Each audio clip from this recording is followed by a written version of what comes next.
আচ্ছা, এমন একজন মানুষের গল্প শুনবেন যার কাছে সময়ের দাম ছিল সবচেয়ে বেশি, এতটাই বেশি যে তার জীবনটাই চলতো ঘড়ির কাঁটা ধরে। ভাবুন তো একবার, সেই মানুষটাই যদি এমন এক জায়গায় আটকে যায় যেখানে এখন কয়টা বাজে বোঝার উপায় নেই, শুধু বোঝা যাচ্ছে দিন হচ্ছে না রাত হচ্ছে, ব্যাস এতটুকুই। গল্পের শুরুটা ঠিক এমনই এক মানুষকে নিয়ে যার নাম চাক নোল্যান্ড। এক সেকেন্ড সময় নষ্ট করা তার একদমই পছন্দ না। তার জীবনের একটাই মূলমন্ত্র ছিল সময় মতো কাজ শেষ করা। তবে এই কঠিন সময় সচেতন মানুষটারও একটা কিউট ও সুন্দরী গার্লফ্রেন্ড ছিল, নাম কেলি ফিয়ার্স। দুজন দুজনকে পাগলের মতো ভালোবাসতো ও তারা বিয়ে করে একটা সুখের সংসার বাঁধারও স্বপ্ন দেখছিল। কিন্তু চাক আবার এতটা কাজের চাপে থাকে যে বিয়ে করার সময়টাও করতে পারছিল না। ক্রিসমাসের ঠিক আগের দিনের ঘটনা।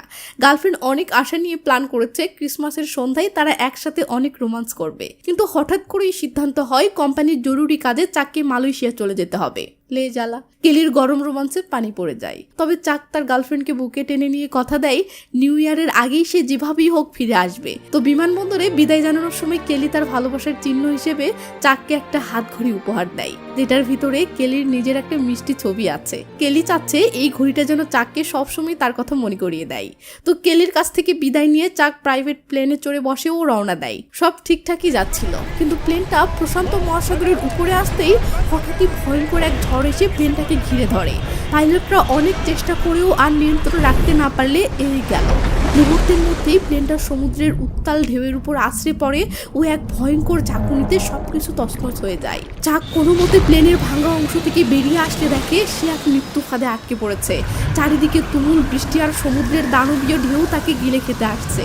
কোনো উপায় না দেখে সে প্লেনের লাইফ বোটটা খুলে সেটাকেই ঝাপড়ে ধরে ভেসে তো থাকে, বাট অল্প সময়ের মাঝেই সে জ্ঞান হারিয়ে ফেলে। পরদিন সকালে চাকের জ্ঞান ফিরলে সে নিজেকে আবিষ্কার করে এক অচেনা নির্জন দ্বীপের বালুচরে। শরীরে একটু জোর ফিরতেই সে সাহায্যের জন্য পাগলের মতো চিৎকার শুরু করে, কিন্তু তার চিৎকারের প্রতিধ্বনি ছাড়া আর কিছুই ফিরে আসছে না, কারণ দ্বীপটা ছিল জনমানব শূন্য। চারিদিকে শুধুই জঙ্গল আর জঙ্গল। তখন তার মাথায় আসে যদি আকাশপথে কোনো প্লেন যায় তাদের দৃষ্টি আকর্ষণ করতে হবে। এই ভেবে সে সৈকতের বালুর উপর বিশাল করে হেল্প শব্দটা লেখে। ঠিক তখনই প্লেনে থাকা কিছু ফেডেক্স প্যাকেজ ঢেউয়ের সাথে ভাসতে ভাসতে তীরে এসে ভিড়লে চাক এক এক করে সেগুলো পানি থেকে তুলে এক জায়গায় জমা করছে। এমন সময় একটা অদ্ভুত শব্দে চাক চমকে ওঠে। সে ভয়ে ভয়ে একটু এগিয়ে গিয়ে দেখে গাছ থেকে একটা নারিকেল পড়েছে। এদিকে সমুদ্রের লোনা পানি তো আর খাওয়া যায় না, তাই তৃষ্ণায় চাকের বুকটা ফেটে যাচ্ছিল। এমন অবস্থায় সে নারিকেল পেয়ে খুশি, কিন্তু ছিলবে কি দিয়ে? তার কাছে তো ধারালো কিছুই নেই।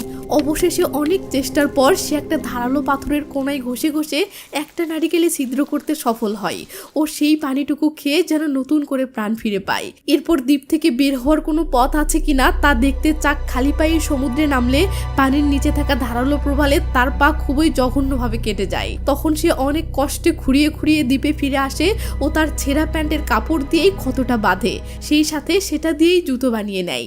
এরপর সমুদ্রের কিনারা খোঁজার জন্য দ্বীপের সবচেয়ে উঁচু পাহাড়টার চূড়ায় ওঠে, কিন্তু চূড়ায় উঠে সামনে তাকাতেই সে হতাশ। চারিদিকে যতদূর চোখ যায় শুধু পানি আর পানি, মানে এখান থেকে বেরোনোর কোনো রাস্তাই নেই। কেমনটা লাগে? তো হঠাৎ সে দেখে দূরে পানিতে কি যেন একটা ভাসছে। সে কৌতূহলী হয়ে কোনো মতে নিচে নেমে সমুদ্রে ঝাঁপ দেয়, কিন্তু কাছে গিয়ে সে দেখে এটা তাদের প্লেনের পাইলটের মৃতদেহ। চাক ইমোশনাল হয়ে পড়েও অনেক কষ্টে পাইলটের লাশটা তীরে এনে বালুচরে কবর দেয়, আর প্রয়োজনের তাগিদে পাইলটের জুতো আর টর্চ লাইটটা নিয়ে নিজের কাছে রেখে দেয়। এরপর থেকে নারিকেল আর গাছের পাতায় জমে থাকা শিশির খেয়েই চাকের দিন কাটছিল। মনে হচ্ছিল সে যেন মৃত্যুর দিন গুনছে। কিন্তু হঠাৎ এক রাতে সে দূরে একটা জাহাজের আলো দেখতে পায়।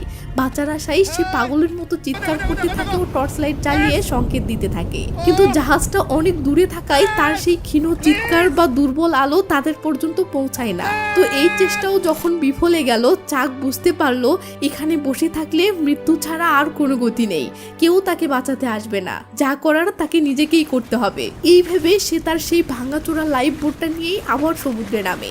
কিন্তু কপাল খারাপ হলে যা হয়, আবার বিশাল এক ঢেউ এসে বোটটাকে সজোরে পাথরের উপর আছড়ে ফেলে ও বোটটা ছিঁড়ে ছিন্নভিন্ন হয়ে যায়। সেই সাথে চাকও মারাত্মকভাবে আহত হয়ে যায়। তখন চাক অসহায়ের মতো আবার সেই দ্বীপেই ফিরে আসতে বাধ্য হয়। এর মাঝেই তুমুল ঝড় বৃষ্টি শুরু হলে চাক কোনো মতে নিজেকে বাঁচিয়ে একটা গুহার ভেতরে আশ্রয় নেয় ও বন্য জন্তুর ভয়ে টর্চ লাইটটা জ্বালিয়েই ঘুমিয়ে পড়ে। কিন্তু সকালে উঠে দেখে সেটারও ব্যাটারি শেষ।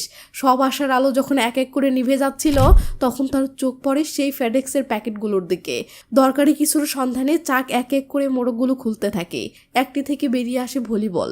দুটোই তার কাছে তখন অপ্রয়োজনীয় মনে হয়, কিন্তু শেষ মোড়কটি খুলতেই তার চোখ থমকে যায়। ভেতরে একজোড়া আইস স্কেটিং শু, যার নিচে ধারালো ব্লেড। চাক মুহূর্তে উপলব্ধি করে এই ব্লেডই এখন তার বেঁচে থাকার অন্যতম হাতিয়ার। পাখির ডানা আঁকা শেষ মোড়কটি সে আর খোলে না। ভবিষ্যতের জন্য এক টুকরো আশা হয়তো তুলে রাখতে চায় সে। এরপরই শুরু হয় তার টিকে থাকার এক নতুন সংগ্রাম। সেরা লাইফ বোটের ক্যানভাস দিয়ে সে বানায় ছোট্ট একটি তাঁবু। স্কেটের ধারালো ব্লেড দিয়ে এখন সে অনায়াসে নারিকেলের কঠিন খোলস কেটে ফেলে।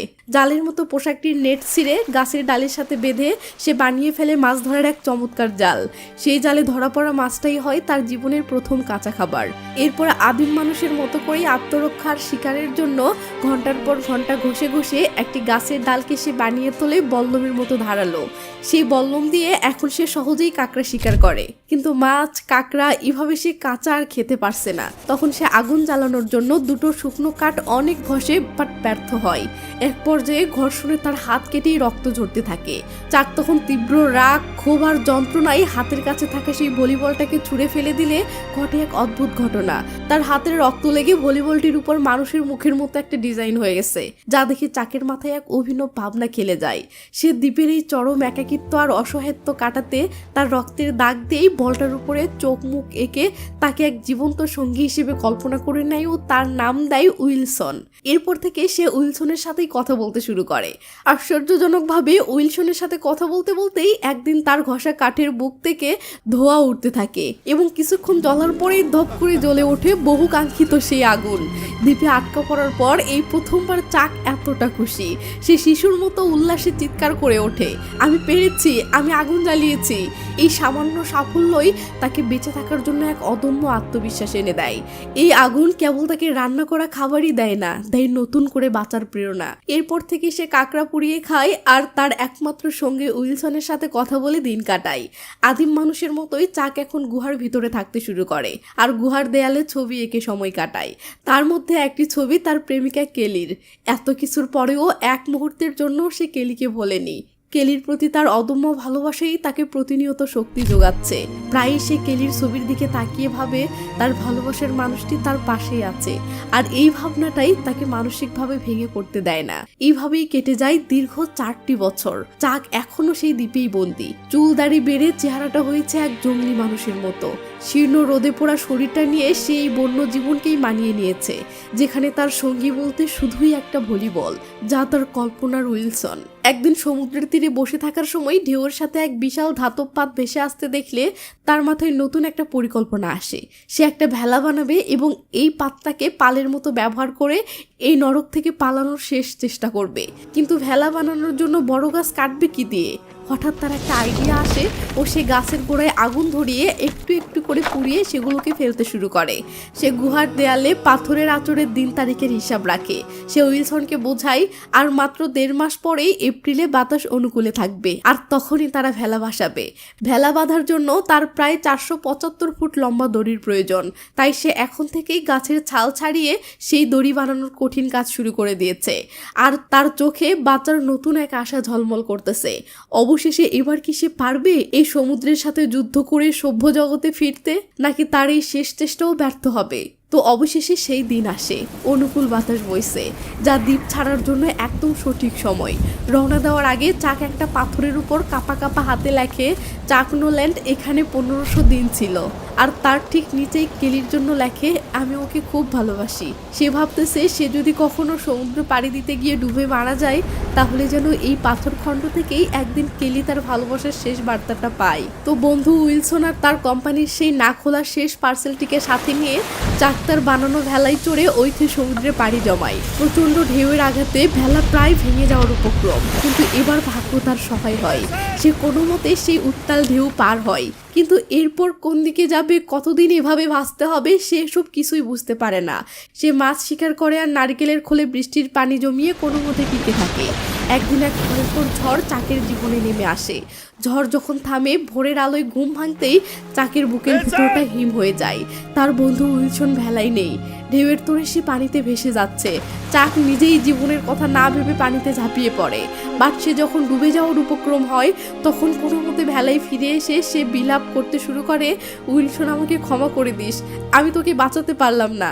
আসলে চাকের কাছে উইলসন শুধু একটি ভলিবল ছিল না, সে ছিল চাকের 4 বছরের নির্বাসিত জীবনের একমাত্র সঙ্গী, তার বেঁচে থাকার প্রেরণা, তার সব অনুভূতির নীরব শ্রোতা। উইলসনকে হারিয়ে চাক এতটাই ভেঙে পড়ে যে সে বইটা ফেলে দিয়ে জীবন্ত লাশের মতো ভেলার উপর শুয়ে থাকে। বাঁচার সব ইচ্ছে যেন তার মরে গেছে, কিন্তু ভাগ্যবোধই তার জন্য আরও বড় কোনো পরীক্ষা সাজিয়ে রাখে। ওই পথ দিয়ে যাওয়া একটি বিশাল জাহাজ তাকে ভাসতে দেখে উদ্ধার করে। এরপর এত বছর পর কেলির বাড়িতে একটি ফোন কল আসে। ফোনের ওপাশ থেকে চাকের খোঁজ বলা হলে কেলি জ্ঞান হারিয়ে ফেলে। আর এখানে গল্পটা এক হৃদয় বিদারক মোড় নেয়, কারণ এই দীর্ঘ 4 বছরে কেলি চাককে মৃত ভেবে নতুন করে জীবন সাজিয়েছে। সে এখন বিবাহিত এবং তার একটি ছোট্ট ফুটফুটে মেয়েও হয়েছে। 4 বছর পর চাক যখন সভ্য জগতে ফিরে আসে তখন দেখে পৃথিবী তার জন্য আর আগের মতো নেই। তার পরিবার, বন্ধু, সহকর্মীরা সবাই তাকে মৃত ভেবে তার শেষকৃত্যও সম্পূর্ণ করে ফেলেছে। চাকের ফিরে আসা উপলক্ষে তার কোম্পানি এক বিশাল পার্টির আয়োজন করে। সেখানে কেলির স্বামী এসে চাকের সাথে দেখা করে। সে জানায় কেলি তাকে মৃত ভেবে অনেক কষ্টে নতুন জীবন শুরু করলেও তার মনটা আজও চাকের জন্যই কাঁদে। চাক জানালা দিয়ে তাকিয়ে দেখে কেলি বাহিরে দাঁড়িয়ে অধরে কাঁদতেছে। দুজন দুজনের দিকে তাকিয়ে থাকে, কিন্তু মাঝে যেন এক অদৃশ্য দেয়াল। সেদিন রাতে অঝোর বৃষ্টির মধ্যেই চাক কেলির বাড়ির সামনে এসে দাঁড়ায়। কলিং বেল বাজতেই কেলি দরজা খোলে। 4 বছর পর নিজের ভালোবাসার মানুষটিকে চোখের সামনে দেখে সে আর নিজেকে ধরে রাখতে পারে না। অদম্য এক ভালোবাসাই চাককে চাপড়ে ধরে। কিন্তু ঘরের ভেতরে কেলির সুখী সংসারের ছবি, তার স্বামী, তার মেয়ের ছবি, এই দৃশ্যগুলো চাককে পাথর করে দেয়। হাজারো না বলা কথা যেন ঘরের বাতাসে ভাসতে থাকে। কিছুক্ষণ পর নীরবতা ভেঙে চাক তার দেওয়া সেই পুরনো ঘড়িটা কেলির হাতে ফিরিয়ে দিয়ে বলে, এই ঘড়িটা তুমি দিয়েছিলে, এটা তোমার কাছেই রাখো। আমি শুধু ছবিটা রাখলাম।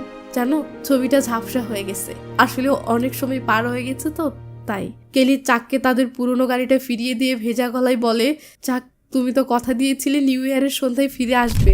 উত্তরে চাকের গলা ধরে আসে। সে শুধু বলতে পারে আই এম সরি। চাক গাড়িটা নিয়ে যেই রওনা দেয় কেলি আর নিজেকে সামলাতে পারে না।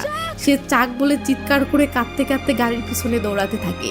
চাক গাড়ি থামালে বৃষ্টির মধ্যেই কেলি এসে তাকে জড়িয়ে ধরে কান্না ভেজা কণ্ঠে বলে, আমি জানতাম তুমি বেঁচে আছো চাক, আমি বিশ্বাস করতাম, কিন্তু সবাই আমাকে বোঝালো তুমি আর নেই। দুজনের চোখেই জল, কিন্তু মুখে কোনো কথা নেই। কেলি অস্পষ্ট স্বরে বলে, আমি তোমাকে খুব ভালোবাসি। চাকও তাকে জড়িয়ে ধরে জানাই, আমিও তোমাকে খুব ভালোবাসি কেলি। গাড়িতে বসার পর কেলির হাবভাব স্পষ্ট বোঝা যায় যে সে সব ছেড়ে চাকের সাথেই চলে যেতে চায়, কিন্তু চাক বাস্তবতাকে মেনে নেয়। ভালোবাসা কেবল জয় করাতেই নয়, প্রিয়জনের সুখের জন্য তাকে মুক্তি দেওয়াতেও যে এর সার্থকতা চাক তা প্রমাণ করে। সে কেলিকে বলে, কেলি আমার মনে হয় তোমার ঘরে ফিরে যাওয়া উচিত। পরে চাক তার এক বন্ধুকে বলে, জানো ওই দ্বীপে আমি অনেকবার নিজেকে শেষ করতে চেয়েছিলাম, কিন্তু প্রতিবারই কেলির মুখটা ভেসে ওঠে আর মনে হয় আমাকে ফিরতেই হবে। কেউ একজন আমার জন্য অপেক্ষা করছে। আজ আমি ফিরে এসেছি, কিন্তু কেলি আমার কাছে নেই। আমি জানি না এখন কি করব, তবে এটুকু জানি আমাকে বাঁচতে হবে, শ্বাস নিতে হবে, কারণ কাল আবার নতুন সূর্য উঠবে। আর কে জানে নতুন সূর্যোদয় জীবনে কি নিয়ে আসবে। তো পরের দিন চাক তার কাছে থাকা তার কোম্পানির সেই শেষ পার্সেলটা, যার উপর একজোড়া ডানার ছবি আঁকা ছিল, সেটা ঠিকানা মতো ডেলিভারি দেয়। সাথে একটা ছোট্ট নোটে লিখে দিয়ে আসে, এই পার্সেলটাই আমরা জীবন বাঁচিয়েছে, থ্যাঙ্কস, ইতি চাক নোল্যান্ড। কিন্তু চাক গাড়ি নিয়ে ফিরতে গিয়ে এক রাস্তার মোড়ে এসে পথ হারিয়ে ফেলে। ম্যাপ দেখার সময় এক সুন্দরী নারী ট্রাক থামিয়ে তাকে সাহায্য করতে আসে। মেয়েটি তাকে রাস্তার বিবরণ দিয়ে চলে যাওয়ার সময় চাক তার ট্রাকের পিছনে সেই একই ডানার চিহ্ন দেখতে পায়, যা তার ডেলিভারি দেওয়া পার্সেলটার উপর ছিল। সে বুঝতে পারে এই সুন্দরী মেয়েটিই পার্সেলটির মালিক। ব্যাস, চাকের মুখে এক স্নিগ্ধ হাসি ফুটে ওঠে। আর এই হাসিটাই যেন বলে দেয় জীবন এখানেই শেষ নয়, হয়তো এটা এক নতুন সূচনারই ইঙ্গিত। আর গল্পটি এখানেই শেষ হয়ে যায়। এই মুভিটি আমাদের শিক্ষা দেয় আমাদের সবার জীবনেই সমস্যা আসে, কিন্তু তার মানে এই নয় যে আমরা থেমে যাব। প্রতিকূলতার বিরুদ্ধে লড়াই করে নিজের শেষ সম্বলটুকু আঁকড়ে ধরে নতুন করে বাঁচার লড়াই করার নামই জীবন।